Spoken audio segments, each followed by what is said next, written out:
This is the League of Liberty podcasters, and this is Johnny Rocket, and we are here at the Hall of Justice, and I'm here with Mr. Anarchist himself. Give it up for Mr. Roger Paxton. Hey, everybody. Good to be here. Good to be here. And the pragmatic guy in the room, and he was actually Batman himself. Give it up for the one and only Mr. Chris Spangle. Ow!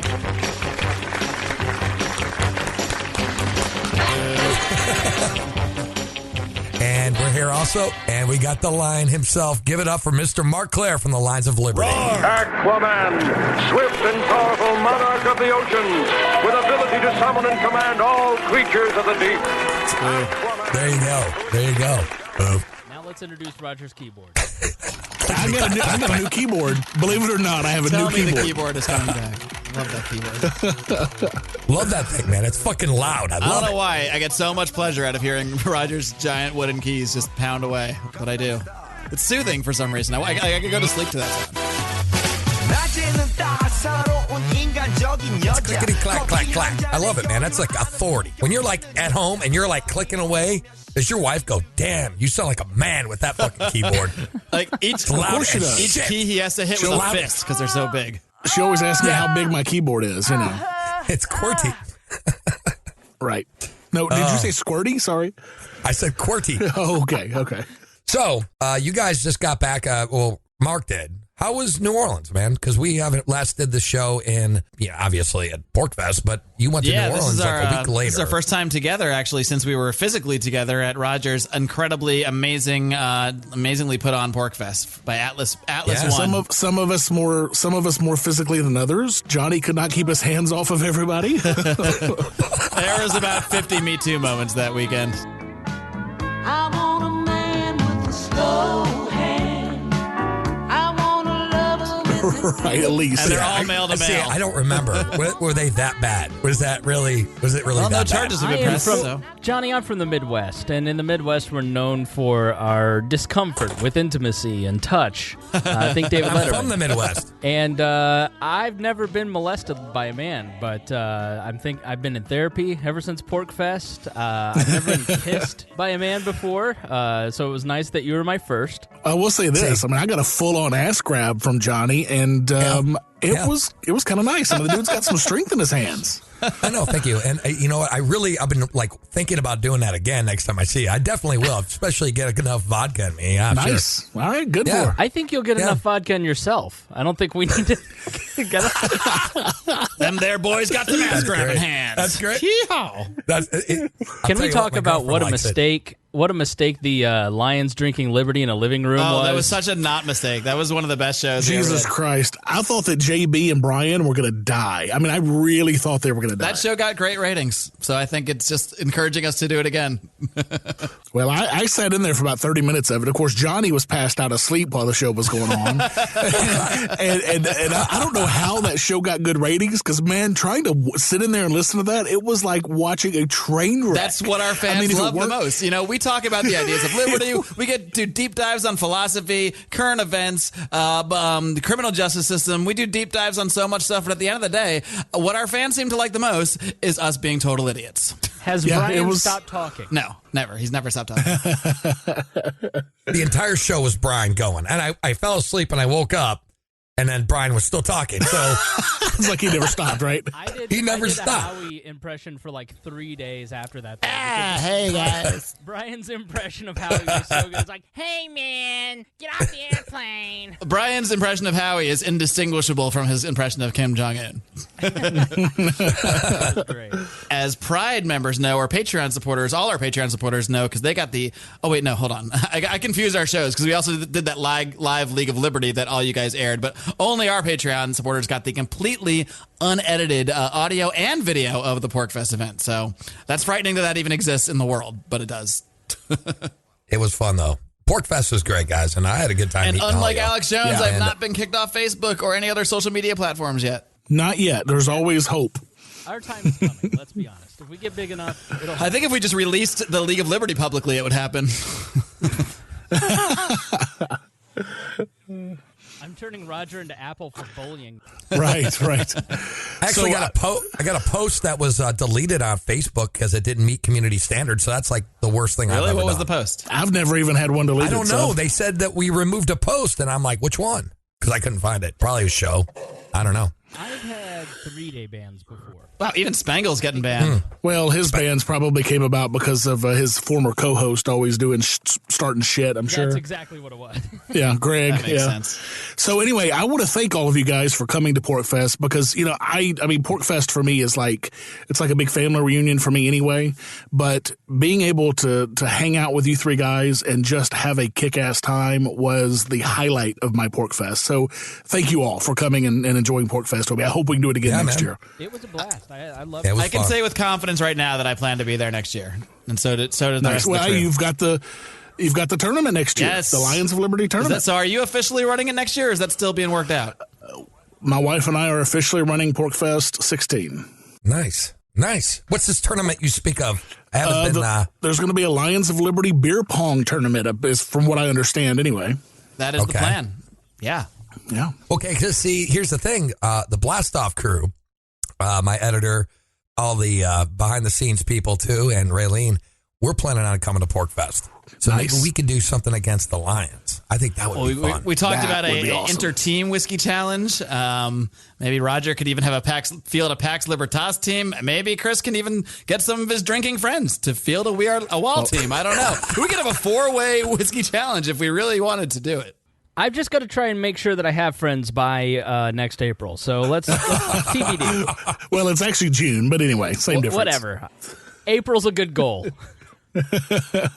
Yeah, but that would be cool, man. And we were talking about the whiskey challenge, doing it. But we might have to change. Yeah, some kind of challenge. Man. But we were planning on throwing. Right, well, we did this anyway. Well, not in an official tournament style, but we played beer pong pretty much for like 3 days. So I think we decided next year we should run an official Lions of Liberty beer pong tournament with a prize. I don't know, that we have about a year to figure out. So we'll see. Nice. I think that's a great idea. So what do you guys? How you guys doing on your Patreons? How's that working out for you? Mine's doing great. I'm very excited. Yeah, mine's doing like gangbusters. I can't be happier. So you guys ready to quit your jobs yet? Well, Roger sort of did that by quit accident. his job. Never mind. No, I did not quit. Let's be clear about that. I did not get quit. I was laid off because I was the most expensive employee at the company, other than the doctors. They were the only ones that made more than I did because they needed my special skills because they were basically fucked when they hired me from an IT perspective. So they brought me in. They gave me 3 years. I fixed everything, got them running smooth, and when they start running into financial troubles, I got cut. So, yeah, it's a bummer. But, things are going great between the podcasting, the audiobooks, the voiceover, all the other shit I've got going on. Things are going great. I can't complain at all. So, Roger, speaking of your voiceover, how do you get involved in that? We won't tell Howie to get involved. But, but for the most part, It was a tale of two cities. Well, there's lots of different ways. I have several different streams coming in. A lot of them is from, libertarian type, businesses and whatnot. But I've also got stuff coming in from other sources as well, from other websites. Basically, you just put yourself out there and market yourself. And I've had to do quite a bit of training. I've been taking some courses with, trainers and whatnot. Coaches and acting and, whatever. But yeah, it's going great. Between that and the editing stuff I've got going on, I've got kind of a project gig going on for some IT stuff. So, I couldn't be happier. And I'm making, $290 per episode from the Lava Flow. So nice, not dude. too shabby. That's great. Not too shabby at all. That's pretty good. And you could probably almost live on that in New Hampshire. No. You can live on one episode a month. No, I've got the house we bought a year and a half ago. It's 5,000 square feet. Now, that sounds like a lot, but it's 5,000 square feet among 3 different places to live. We got the main part of the house, we have the in-law suite, and then in the back there's a small house as well. But I'm renting the house in the back, so that's bringing in some income, and I'm trying to rent out the in-law suite now. So, that's bringing in additional income too. So things are Plus, going great. Roger's hand job business is taking off, I hear. Oh. Listen. Well, he you're the. He looks rough, but his hands are silky smooth. Well, Marc at PorkFest is the one that gave me all the rave reviews, so that, what can I say? And Johnny's the one that taught you, so. Right. I'm your mentor. Here's Obi-Wan of handies. Help me, Obi-Wan. You're my only hope to get off tonight. So there's actually a porn. I saw a porn. I was looking for actually the Han Solo movie on torrent sites last night, and one of them came up. Hand Solo, the XXX parody version. Hand Solo. I shit you not. I preferred Star Whores. Oh God. Okay. Right on. Chris, what about you, man? What's going on with you and the We Are Libertarians? There's a bunch going on. I had kind of taken it a little slow, but I went to Podcast Movement last week, and I got reinvigorated and just cranked out a ton of new changes. Over the last week, updated the website. We put out T-shirts for the first time. Yeah, I saw that. If you buy 20 of them, or sell 20 of them for $20, right? Yeah, so we ended up selling 30 in the first week, so I was really pleased with that, and I went on Upwork and hired a designer to do a couple nice designs, and some of those designs have not been great. Some of the others are pretty good. And then our Patreon, we were up $130 last month alone, so we're up to around $1,300 a month now, and we're kicking butt. So I've got to say, and I told you guys this in chat, going to Podcast Movement, which was in Philly with 2,500 podcasters from around the nation, you guys, until you go to a place like that, you don't realize how professional the four of us are. And you maybe not listening. We're professional. Oh my God. We're professional. You have no idea. It's amazing. Like the questions that these people are asking themselves, they're just baby podcasters, it's nothing wrong, but I was very encouraged by what I saw in terms of the savvy that the four of us and then those that are on my network and the work ethic that they put into it, like the Boss Hog of Liberty. They're a local podcast that basically covers East Central Indiana. They're about to build their own studio. So they've got a storefront studio.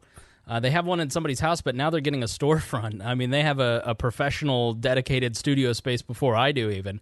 So they're kicking butt. The Brian Nichols Show, which is great. So we have, a lot of professionalism in this little conclave of people. So I'm really pleased. One thing I wanted to mention on the episode is I put together a website a few months ago, and I keep it updated all the time. It's called libertarianpodcasts.com, and I couldn't believe that I got that particular domain, and I have collected every single possible libertarian podcast I can find. Basically, the goal was to put the four of us at the top and then use social proof to help raise our download numbers. I'm not going to lie. That's why we're at the top as the League of Liberty. But there's a few hundred podcasts. I created an OPML feed that's on there, and there's 851 feeds of just political shows, 121 libertarian shows just in the top section. So I'd love for everybody to go grab that, share it. It doesn't benefit me in any way other than it just helps put my logo and our logo as a crew in front of a lot of different people, but it's just a resource that I wanted to create, and I'd love to see a lot of shares. So, and when it gets shares, it's always like, why isn't this person on here? Why is that person on? It's like, just shut up and share it, please. Well, I was just about to say, you're missing a lot of Pax Libertas production shows on there, so I'm not going to share it until you get my shows on it. Just saying. Well, the Anarcho-Christian and the Lava Flow are on there, and then... dude, I just looked. Anarcho-Christian is not on there. Yeah, it is. It absolutely is. Complete list of libertarian podcasts are in alphabetical order. It goes from Anarchitecture to Around the Republic. Scroll up. Hey, Roger, why don't you go type that in? I want to hear your keyboard. Let's go. Type it in. Scroll up to the top. He's in the special featured section. Oh, goddamn, he sure is. He sure is, because he emailed me and he asked nicely, and I said, sure, absolutely. Anything for anybody that's not Roger. Take it back, Roger. Take it back. Well, I actually had the pleasure of meeting the host of that, Stephen, at PorkFest this year. He and his family came. They drove all the way from Texas to come to PorkFest. And oh my God, they were the most amazing people. I mean, I just fell in love with their family. So, he's doing a heck of a job. So if you're into, religion, Christianity, even if you're not, I mean, I'm an atheist and I get something out of that show every single episode because he really puts his research into it and it's great stuff. So definitely check it out. Speaking of though, and I hate to, I'm basically stealing your show there, Chris, sorry, but I'm about to add a new show to the Pax Libertas Productions Network. It's called Big L. And obviously it's focusing on the Libertarian Party, and it's going to be hosted by Karen Ann Harlos, the Pink cool. Flame of Liberty. Very cool. Yeah, so Very I'm really cool. excited about that one. Did Now, you start that to compete with our new show called Candidates of Liberty? I didn't even know you had a new show. Well, good. I had This is no a great idea. time to announce that we're starting a brand new show on the Lions of Liberty Network. It's probably only temporary. I've only mentioned it a couple times, but not to steal from the thunder you were detailing there, Roger. I'll let you finish your description. But Who stole from my thunder? yes. Now, Johnny, tell us about your new Johnny's show. next. Got Arvin Vora. I got Arvin Vora on the Launchpad Media.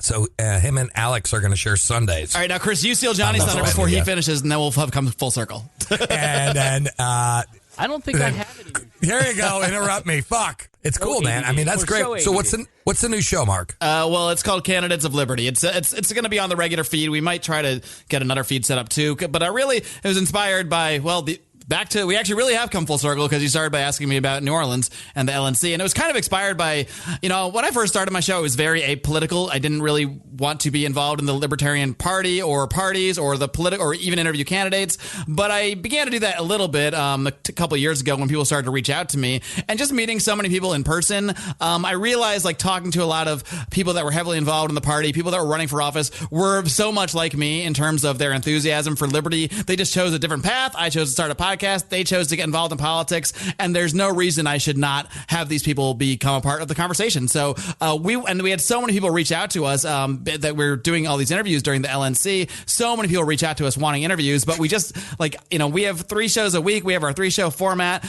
Brian with Electric Liberty Land on Wednesdays, and John with Felony Friday every single Friday. And I have so many things I'm trying to do with my show. I didn't want to make it just a candidate show, my normal show. So we decided to sort of split duties and each host. The 3 of us just rotate hosting different candidates in very short interviews just to highlight them and get their campaign out there and get their message out there a little bit. So that'll be an extra show that I can with confidence announce, since I already have a couple interviews in the can, that it's going to debut next Tuesday. That'll be August 14th. So look for that on Lions Liberty. So now you need a Thursday show. You need a Thursday now. So you're doing the Tuesday that's thing. probably going to be a temporary. It's probably only going to run until November, till a lot of their elections wind down, and then we'll see what happens. So this is kind of just a temporary thing, an experiment, and we'll see where it goes. It's a cool idea, though. Yeah, it's a great idea, man. Do you want to say who declined that particular show? Well, that was an idea that you and I had talked about. Well, we had talked about doing something for the Libertarian Party specifically, yes, similar, but and we were politely told no, thank you. Essentially, yes. I reached out to Alec. Arvin Vora used to do the LP show, Libertarians Working for You. That the biggest response And I got that was a terrible, terrible show. God, I hated the that. biggest response I ever got when I told people about it was Arvin Vora had a show. Like, nobody knew about it. I didn't know about And it either. He was on my show last week, and I'm like, oh yeah, I did a podcast. I'm like, which one was it? I've never heard of it. It's like Libertarians Working for You, and I'm like, okay. And I had to really look for it to find it's it. not. Yeah, it was. Libertarians working to change the podcast to something else. It's not. Yeah, It was really, really, really. Yeah, bad. I mean, he's really a good bad? host, but I mean, he was decent in what he did, but it was somewhat poorly produced and not very well marketed and whatever. So it wasn't meant for libertarians. It's meant for people to stumble upon and find out about libertarian ideas. Anyway, I knew Alex Merced would be taking over that role, so me and Chris kind of were talking, maybe we could help out with that, and Alex wanted us to actually do the show, and I don't know how, and then that basically he was told that he has to do the show, whatever the show is going to become. So that's what's going on there. So, but I told him I would help him if he wants, advice or thoughts, because I really like Alex and I think he's a really hard worker, and I'd like to help a little bit, but we'll see. Yeah, I finally got to meet Alex at the New Hampshire State Convention this year, which was my last state convention as any part of the Libertarian Party. Ever. Yay. Yes. Well, I'm not going to say ever, but at this point in my life, I am, I'm a post-political libertarian. That's the way I like to describe it. But I let my vice chair term expire gracefully. But anyway, it was great to finally meet Alex, and finally got to meet Karen Ann at that convention too. But I didn't go to the national convention, and I really had no interest. So you want to tell us a little bit about the national convention and what went on there, Mark? I'll let Chris take it away. Yeah, sure. Here we go. Here we go. Were you there too, Chris? Yeah, it's my fourth or fifth, and He was hidden. Much like you, Roger. I'm the opposite of Mark, where like I started out in politics and then I worked in politics for like 10 years, and then I'm more interested in philosophy and the policy of it as opposed to the application of it. And so I went into this convention like really kind of dreading it. I was just like, I don't know, and libertarians are getting on my nerves, and they're all just infighting, and it's just kind of... Libertarians working to annoy you. Yes, and, Roger, you've been to, some of these conventions that have just been so divisive, and it's just fighting, and it's just awful. That's a pretty big word there, Chris. What? Divisive. I'm sorry, I didn't mean to insult you. By Three using whole big syllables. words. It's huge word. Fuck. It's like That's a big fucking word. the That's a $10 word. 40-year-old virgin, Kevin Hart. I don't know what that word means, but I'm going to just take it as an insult. This convention, though, I have to say, was the most kumbaya of all the conventions. It was the most. There was the Libertarian Socialist guy versus Josh Smith, Matt. I can never say his name. Keneal versus him, and that ended up. Kind of they worked their problems out and everybody got along, and like everybody seemed to have really good conversations with each other. I was worried about all these different caucuses kind of forming, and what ended up happening is all the members of the caucus ended up talking to each other, so you had every single faction by the end of the convention had long conversations with each other and had grabbed a beer and had worked it out. And it was the first convention that I ever left that I felt like libertarians were united completely. And I felt like it was really, it was a really positive convention, and I was expecting the exact opposite. And I've never left a National Party convention feeling that the Libertarian Party has a chance. And this was the first convention that I really left going, maybe they might actually be able to get their shit together. And that was not based on my experience. The midterm conventions are always that way. It's the presidential conventions where they are. I mean, wait till Bill Weld announces his run for the presidential nomination. Everybody, all of that kumbaya shit is out the fucking window at that point. I promise you. Yeah, no, and I agree. Oh, yeah. I think if the only two choices at the 2020 convention are Bill Weld and Adam Kokesh, it's going to be a bloodbath, and that's going to be really kind of the end of the party, which is why I've heard a ton of names, and I don't think that those will be the only two choices. I think it'll actually be a pretty active, strong convention. But I can't imagine that those are the only two choices, considering how lukewarm. I don't know about Adam Kokesh. The aforementioned Arvin Vohra has also announced he's running. Yeah. Yep. Okay. Yep. So yeah, Arvin's. But like Arvin and Kim Ruff. But when you have like Bill Weld couldn't win Indiana at this point, and I don't know that Adam Kokesh could win New Hampshire. You tell me if I'm wrong, Roger. But like when you have such uninspiring candidates 2 years out, I think there'll be other choices. So I have no doubt there'll be other choices. I mean, at this point, between all of the named people running, Arvin Vohra would have my vote if I had any interest in going, which I don't. But Adam Kokesh, I mean, look, while I respect his message, I respect his, vote for me for not for president. I get that, and that speaks to me. However, he brings too much baggage to the table, in my opinion, and that's my biggest concern with him. He brings that ex-girlfriend baggage. He brings a lot of baggage to it that I don't think the party needs to associate itself with. It's a good thing Arvin doesn't have any baggage, so that's good. Well, Arvin's baggage is libertarian baggage. And I'm sorry that some people don't want to attach themselves to true libertarianism. That's not my problem. I have no problem associating myself with true libertarianism. I'm just Josh, and I totally agree. It's completely No, different. I actually agree with Roger totally. I think Arvin's baggage is just inter-party bullshit drama baggage, and it's stuff that we feel embarrassed by, but at the end of the day, I don't think the public would ever give two shits about Arvin Vohra. I mean, just to be honest. You know what, though? I don't disagree. I like Arvin Vohra. He's a cool guy. I think he's really well-spoken. He's principled as all fuck. But I was talking to Nick Picone from Sounds Like Liberty today, and me and him were talking, and he brought up a good point. It's not the fact of what Arvin is saying, because his principles, his ideas are spot on, 100%. It's just this shit that nobody gives a shit about. He gets hot and, he makes these bold statements about things that maybe people just don't give a shit about.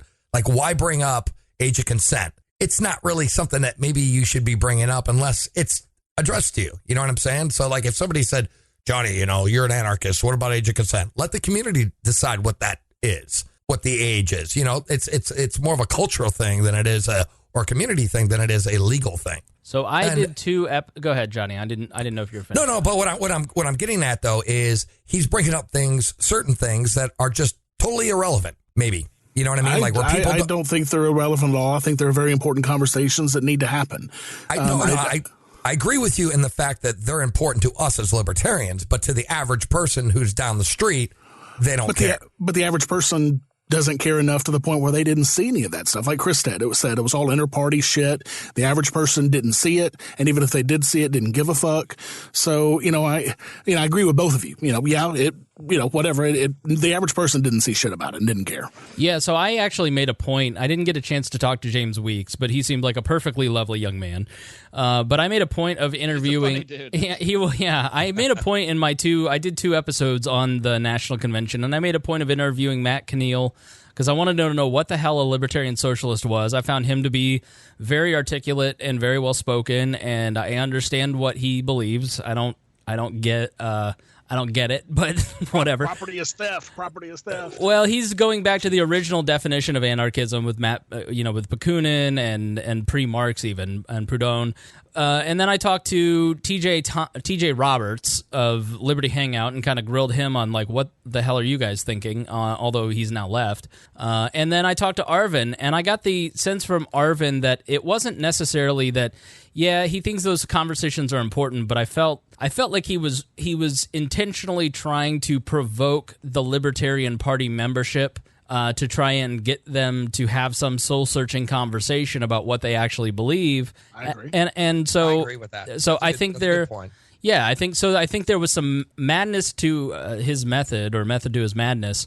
And it's the same with Matt Keneal and the Joshua Smith for chair stuff, where he's like, I didn't think I just gave him an opportunity to be who he was, and he was just playing politics. And so I found him to be a really interesting character. TJ, super nice, although I'm not going to say anything bad about any of the 3 of these guys, but they definitely, even though I have different points of strategy, I have different beliefs than Matt, certainly. But I found them to be, very well reasoned and enjoyable to talk to, because it's nice to talk to people who actually have thought things out, and they have, not just the philosophy end of it, but also the political part of it. There isn't a lot of political savvy.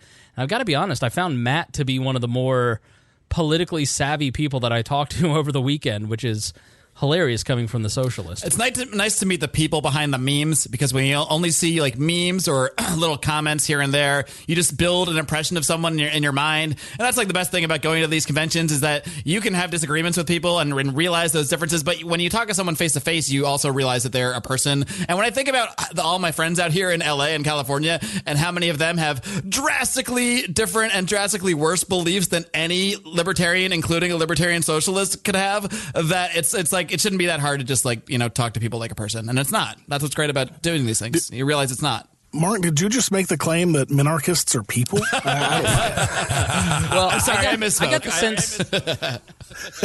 I got the sense from Nick Sarwark that I kind of feel like Nick, Liberty Dad, basically after this convention. He was Liberty Dad during the convention, because he's like, the membership isn't going to let James Weeks talk. The membership isn't going to let Matt Keneal talk. And these are people who, have reasoned ideas who should be heard. There are 13 people there supporting the Libertarian Socialists, but those 13 people should be allowed to speak and have their ideas heard. And the membership, at the end of the day, it's kind of like the Alex Jones stuff, where it's like, let people listen to Alex Jones, because when they do, they go, what? And so after watching all the reaction after the convention, and it happened on the comments on our interview with Matt Keneal especially, it's like, if you actually listen to the guy, if you took 15 minutes or less and actually listen to what he had to say or what Arvin has to say, I think you wouldn't be as quick to dismiss them or make them jokes, because they aren't totally inconsistent or wild, insane people. They just have different beliefs than you. I mean, I disagree. I've had hours and hours of Facebook back and forth with Mike Shipley of the Libertarian Socialists, and I couldn't disagree with them more. And I'm sorry, I don't think that they have a voice that Part should be heard. three. I mean, I honestly don't think that they have a voice that should be heard. If they are, I mean, literally, they are calling for violence, for force against property owners. That's what they're calling for. Whether you like it or not, that's what they're calling for. And I'm sorry, I don't bow down to that. And here's the thing. We're a private organization. The Libertarian Party, if you want to be in the party, it's a private organization. And if we don't want to hear what they're saying, we have the right to physically remove them. The thing is, a party has the right to do whatever it wants, I suppose, but it's also an organization that anybody can join. And when I say, I don't know, I guess it rubs me the wrong way a little bit when I hear their ideas shouldn't be heard. I think they should be heard. I mean, I don't want to physically stop people from having ideas. I want them heard so they can be shut down and debated. And hopefully in that process, 10 of 13 former libertarian socialists become actual libertarians. That's what I would hope to do. I misspoke. I didn't mean they should not be heard. They should be heard on their own property, using their own voice on their own platforms. And they absolutely have that right. But they don't have the right to come to somebody else's platform and expect to be heard. They don't have that right. But the problem with it is they don't believe in the existence of any government whatsoever. And so Matt Keneal's like, well, where else do I exist but here? At the end of the day, they may grow to 20 people, or they may shrink half because they have conversations with people like yourself, Roger. I think whenever you talk about the purging of people that you don't agree with, from I didn't say anything about purging. I said nothing. Again, you're putting words in my mouth, Chris. I never said anything about purging people. So, what's the end goal of what you're saying? Then they don't belong there. They don't. They aren't. No, I didn't say they didn't belong there. I didn't say they didn't belong. Okay. What other word? I'm putting it into a singular word. So where does Matt Keneal and Mike Shipley fit into the Libertarian Party? First of all, I never said that they should not be involved. I never said they should be purged. You said both of these things that I've said. I haven't said either. Actually, I did. We've had this agreement before. This argument before. Don't put fucking words in my fucking mouth. Don't do it. Okay, so let's hear the end result of what their role should be in the party. Because we're going to get to the result of you kicking people out of the organization that you don't agree with. Okay, Chris, I challenge you. To go through all hundreds of hours of me on podcasts and all over the place and find one time where I've ever said that anybody should be removed from the party. I challenge you. I challenge you because you will never find it. You will never find it. Just because I don't believe. Question. Answer my question. You've already asked the question. I'm trying to answer it. Do people in the party play that you don't agree with? If people don't agree with you 100% of the time in the party, what role do they play in your political party? Okay, you've asked the question now 4 or 5 times in different ways. You're going to finally give me a chance to answer it. Are you going to give me a chance to answer it? Yes or no? I'm waiting. Okay, then shut your fucking mouth and let me answer it. So the answer to that question is simple.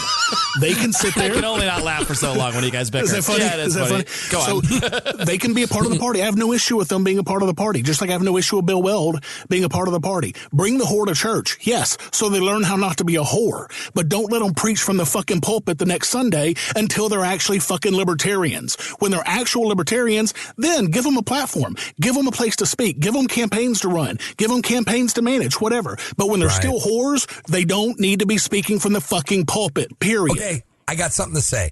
Let me ask him a follow-up question. How do you keep people from Matt Keneal from running for chair then?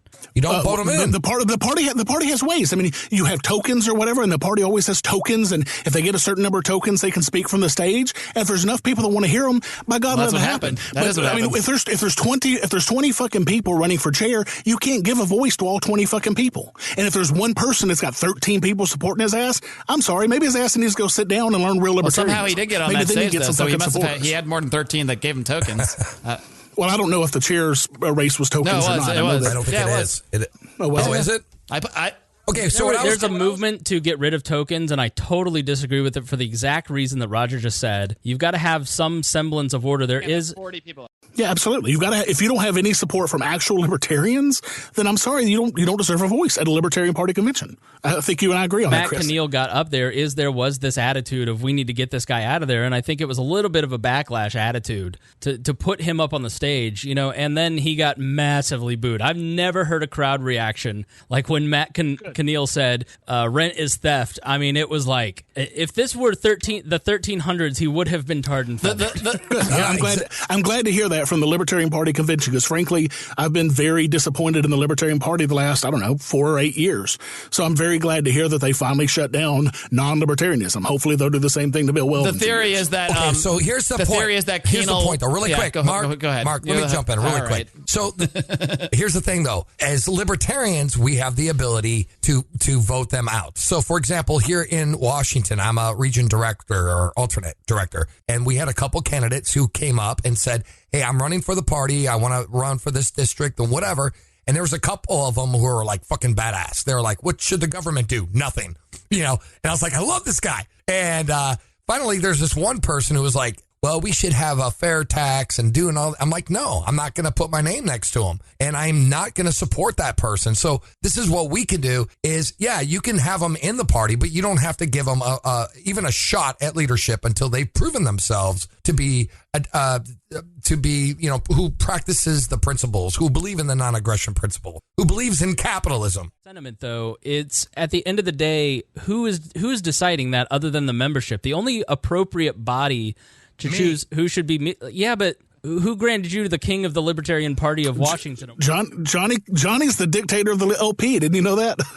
I'm saying, like, at the end of the day, like, there's a little bit libertarians. Joe Houtman here, who ran for vice chair, who's a lovely guy, always jokes that libertarians are the biggest control freaks he's ever met, and there's a bit of that's true. And yeah, I don't disagree with that at all. Sometimes I think we don't, and that's where I think Nick has gotten himself into trouble sometimes with, like, the Arvin thing. For instance, he's like, listen, the body voted in Arvin. Arvin's going to be up for re-election in 2 months. Why should I cast a vote to remove him? And let's just let this play itself out and trust the membership that they made the right choice back then. If they didn't, they have a chance to rectify it. But who am I as the chair of the Libertarian Party to overrule the will of the membership? And so I sometimes look at it now, and trust me, I used to play the smoky backroom parlor games of the Libertarian Party where two of you get in a room and talk about the other 10 that aren't in the room and try and decide who will be and who is and who is not leadership. But at the end of the day, I've just always found that people make, by and large, the right choice. If you just give them all of the information, if you speak eloquently, then a Matt Keneal is never going to end up chair. He got but we ended up with Gary Johnson. Come on. Yeah, over who? I don't know. I mean, we ended up with Gary Johnson over Arlie Wrights, one of the most principled libertarians that's ever fucking lived. I mean, Arlie Wrights killed Gary Johnson in that debate the night before, destroyed him, basically left Gary Johnson standing there at that debate stage looking like a fucking fool with his dick in his hand, and Arlie Wrights still lost the next day. I was more embarrassed than I've ever been in my life for Arlie Wrights after he just demolished Gary Johnson in the debates. I mean, demolished him like a fucking school child. Wasn't that a pretty close vote? Was that like 60-40? No, it was like 76% for Gary Johnson. It was insane. I was blown away. I could not believe it. And hell, I was the chairman of the Libertarian Party of Arkansas. I was the only motherfucker in my own state party that voted for Arlie Wrights. I was so fucking embarrassed. I couldn't believe it. I could not believe it. There you have it. And we got Bill Weld as vice president. I mean, so you're saying it works itself out in the wash? I don't think it does. No, because now Bill Weld's going to be running for 2020, and I'll be goddamned if he's not going to get the fucking nomination. That's right. But what's cool is... But what are you going to do to stop it, Roger? You already said you're not going. Not a goddamn thing, because the LP left me a long fucking time ago. I'm like Ronald Reagan. The Democrat Party left me. The fucking Libertarian Party left me when they left their fucking principles. I'm done with it. I think there's all right, hope. So I had this conversation at PorkFest with somebody, and I want to ask you, Roger, because I want your opinion on it. So... arguably, the Libertarian Party candidate is the most high-profile libertarian in the nation. I mean, we can talk about Arlie Wrights and other libertarians and Arvin Vora and all these people that we know that are important to us. But our neighbor down the street doesn't necessarily know who any of these people are, but every 4 years they come around like the Olympics and go, what about this Gary Johnson guy? What do you think? So why would you want to check out of choosing that person if you believe that that's an important position, and maybe you don't? Like, why would you want to opt out of being in that selection process? I'm done picking my rulers. I'm done deciding who rules over me. The only person that rules over me is me. I'm done giving legitimacy to the bastards.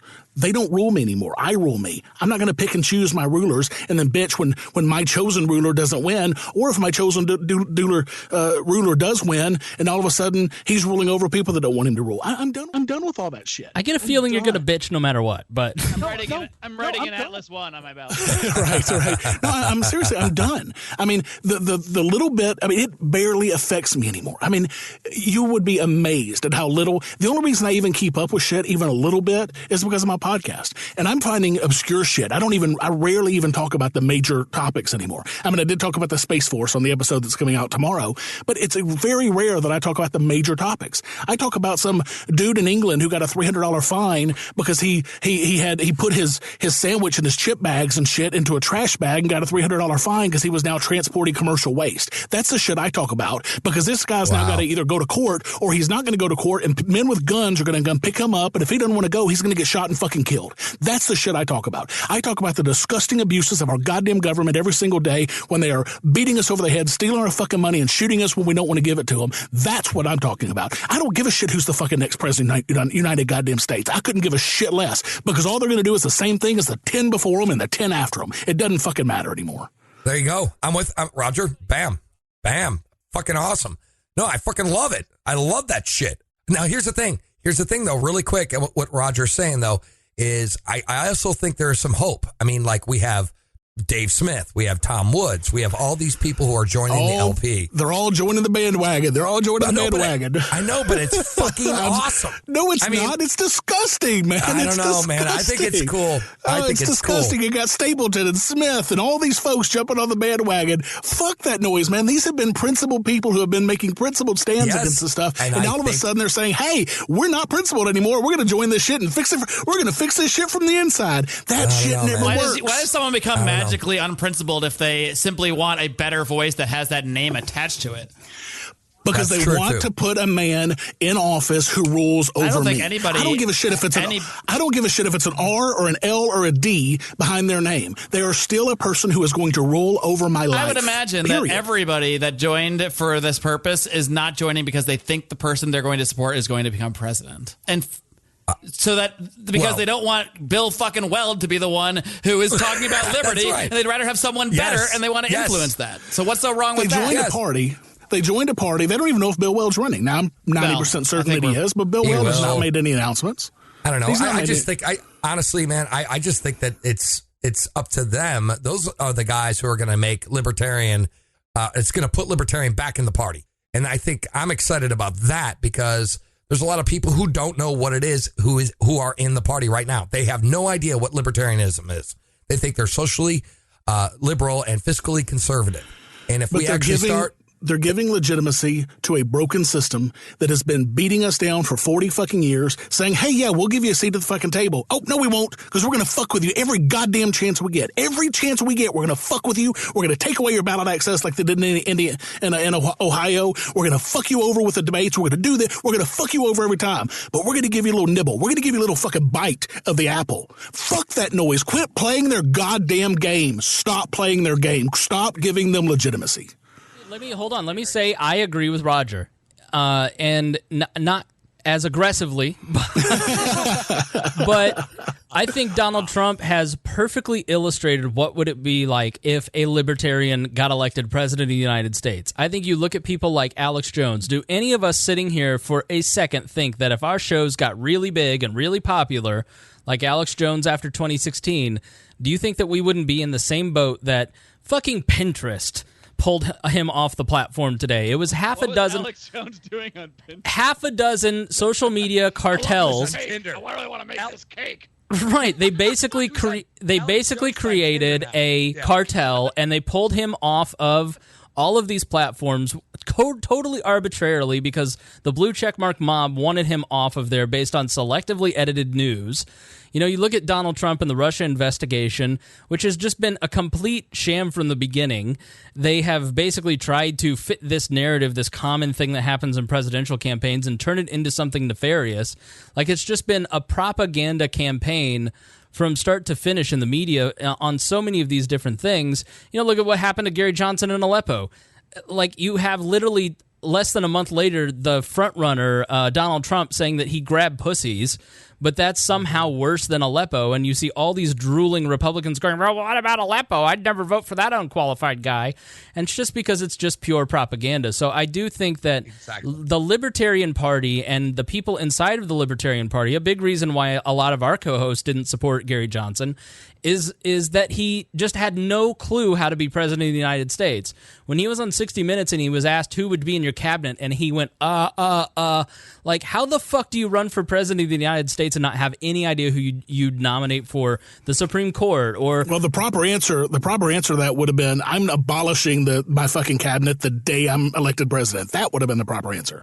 But even if that's not your answer, Roger, you see what I'm saying? Like, I just think there is a complete naivete about how politics works, and even in all of Marc's buddies coming into the Libertarian Party, which my buddies, I'm all for, but I do find it completely disheartening that all of these internet libertarians, I'm not talking about the hosts, I'm talking about the people that follow their social media, who one day are talking shit massively about the Libertarian Party, then one talk show host says, I like the Libertarian Party, and they're like, the Libertarian Party's not looking so bad. It just... Anybody saying, I like the Libertarian Party. I think that's the whole point. No one said that. Right, Mark, I'm with you on this.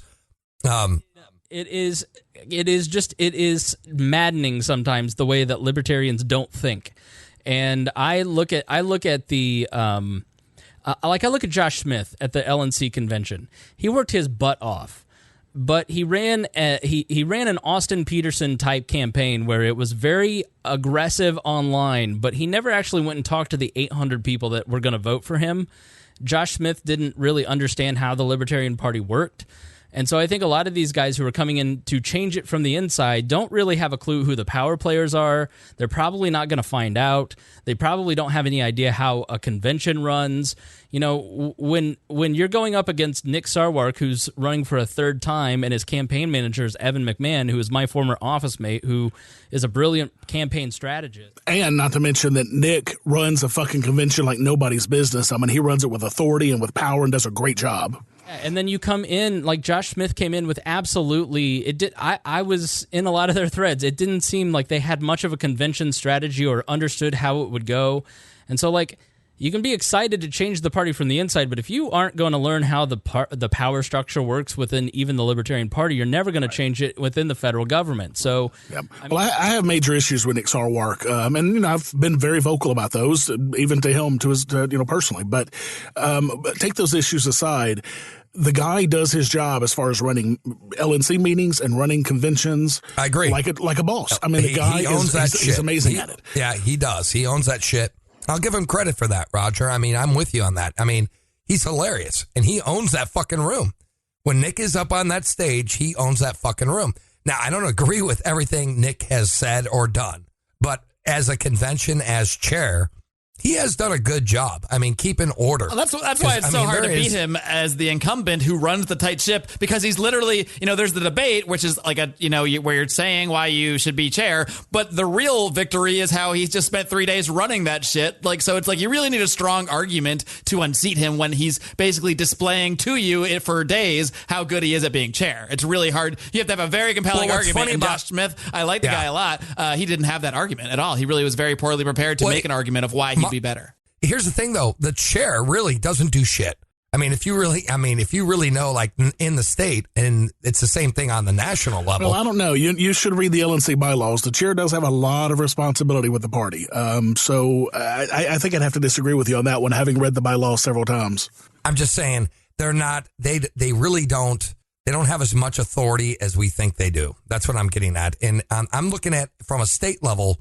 Our state chair doesn't really have that much authority. He can break ties, or he can make a vote, but for the most part, he doesn't really have much of he has an opinion just like everyone else, but really he's not a dictator of the party. No, definitely not. That's what I'm getting at. I mean, it's really, as Nick would say himself, I'm the least important libertarian in this party. And I think it's kind of true in the sense that, yeah, he can kind of push issues in the direction he wants it to go, or he can bring up things that they want to discuss. But at the same time, he really is just another voter on that board.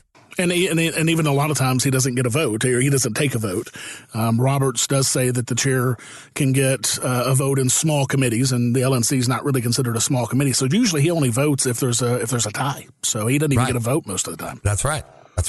Yeah. So it's interesting because I don't think that the chair, and here's the thing. We focus in on the chair, the vice chair. But I mean, do you guys know the fucking Republican chair? I don't really care, but I'm just saying that nobody else fucking gives a shit in any other party except for us. It's the chair and the vice chair we're worried about, and the presidential nominee. And for us, it's hilarious because you ask a Republican, do you know who your chair is? And they probably wouldn't know. We know because we're libertarians. I don't know.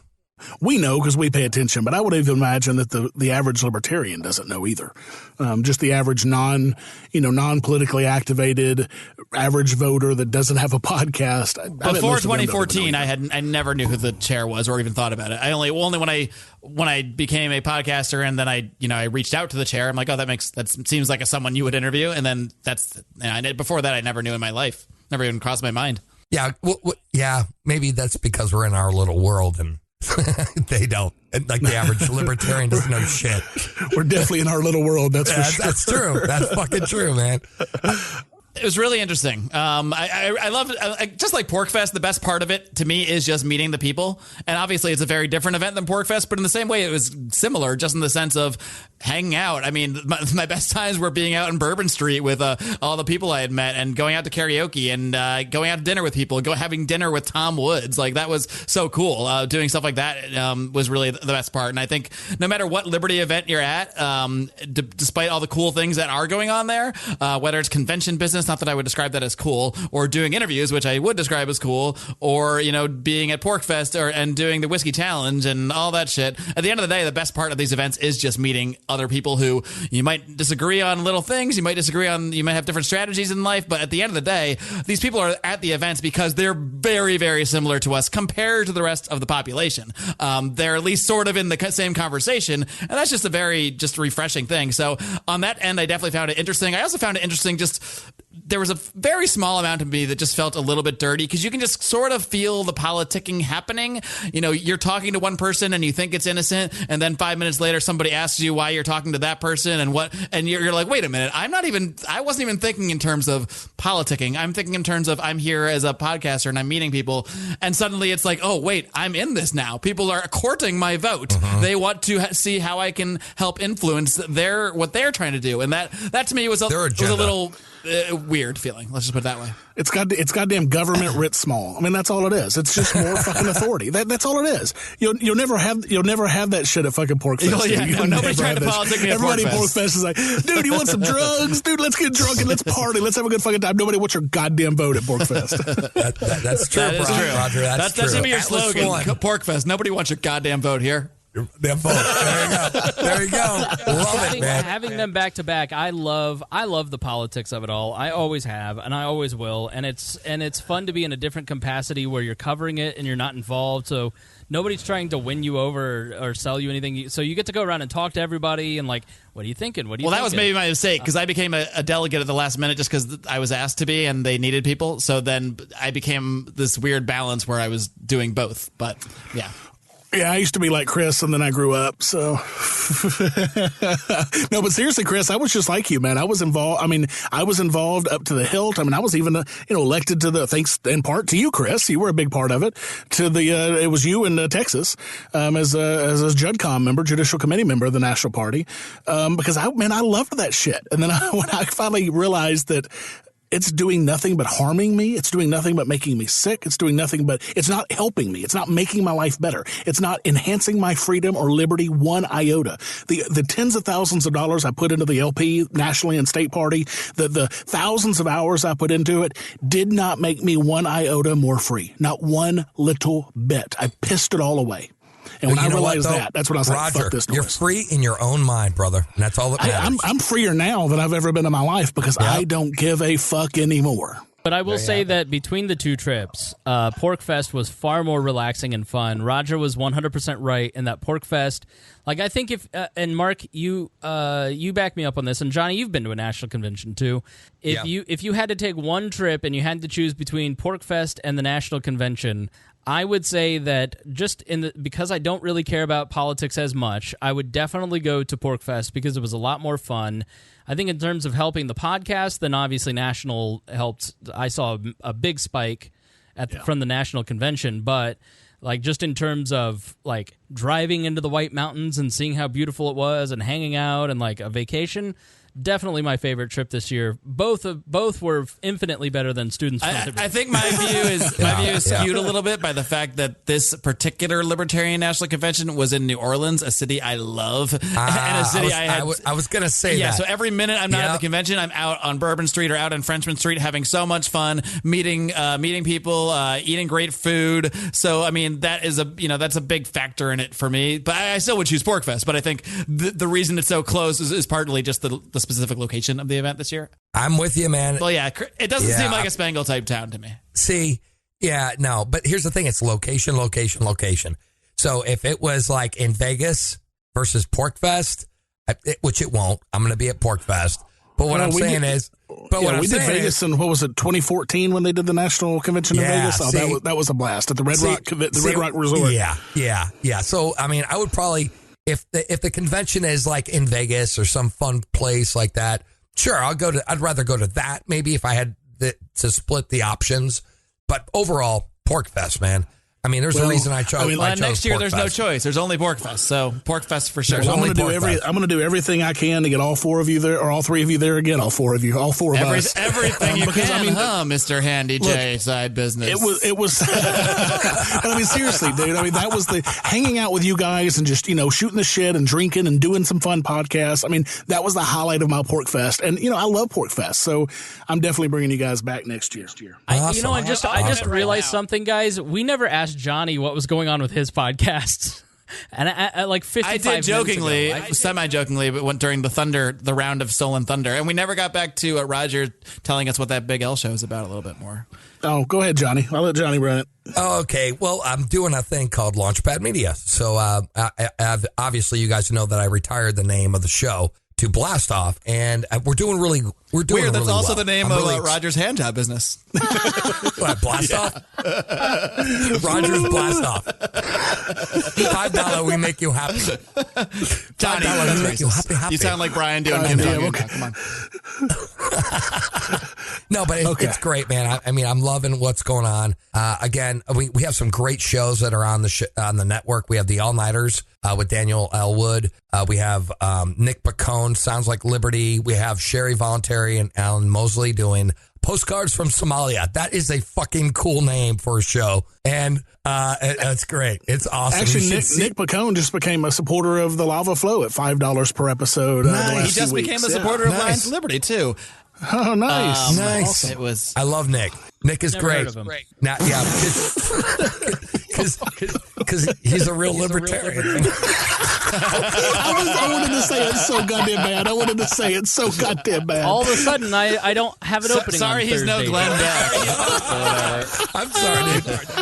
I'm sorry. It was just an open fucking door right there, man. I love you, Johnny. So, like, I owe you a drink or four. I'm sorry, Chris. Fuck off, Johnny. I need to fight with you now. I fought with Roger enough. Right. So give me a break. I'm really excited, but like we have Alex Merced on Sundays, and we have Nice Guys Finish Free, his show, and we have Blast Off on Fridays with me and Raylene, and Sundays we have also Arvin Vora, and we have Thursdays now we have the Beer Ambassador. and which is a show from Orange County, California. And we figured we'd throw a beer show in there. It's not really libertarian, but I just thought it would be cool to have a show about beer and have like a beer snob out there talking. And it's also the vice president, my co-founder, Alexander Meyer, who does the new Agorist Beer Company. So we're really excited about the network, and we still love supporting you guys too, man. I mean, this is what it's about. And like I was going to say is if you guys got shows and you want to put out on the network, we would love to help support you. Because you don't have enough shows on the network yet. That's for sure. Yes, we do. We have 7. I know. It was a sarcastic quip. Fight. I'm just trying to start a fight because no one ever wants to fight with me. No one ever wants to fight with me. Fuck. Well, that's because nobody wants to hurt your feelings, pansy boy. See, that did start a fight, sort of. Because now I'm offended that you think my feelings can be hurt. Wait a minute. Is that a circular statement? No one wants to razzle your hair, man. No, nobody Right. Who doesn't? Let's be You honest. got that beautiful hair, man. Can't fuck with it. But yeah, guys, thank you guys so much for being here and listening to, and supporting all of our shows. We have the Lions of Liberty, Marc Claire. Thank you very much for being here. We have We Are Libertarians and Mr. Chris Spangle himself. Thank you, Chris. Meow, meow. Oh, sorry. And Mr. Anarchist, Mr. Lava Flow himself, Roger Paxton. I'm Johnny Rocket from Blastoff and Launchpad Media. Thank you guys so much for supporting our shows, and we'll see you next month at the League of Liberty podcast. That's not how we sign off. I'm not done. Liberty. Fuck Liberty. Yeah! Fuck yeah. That might be the best one yet. I mean, it wasn't great, but Other than in bar's person. low. That was in person Yeah, was in person best. was good. We'll see you guys next month. Rock and roll.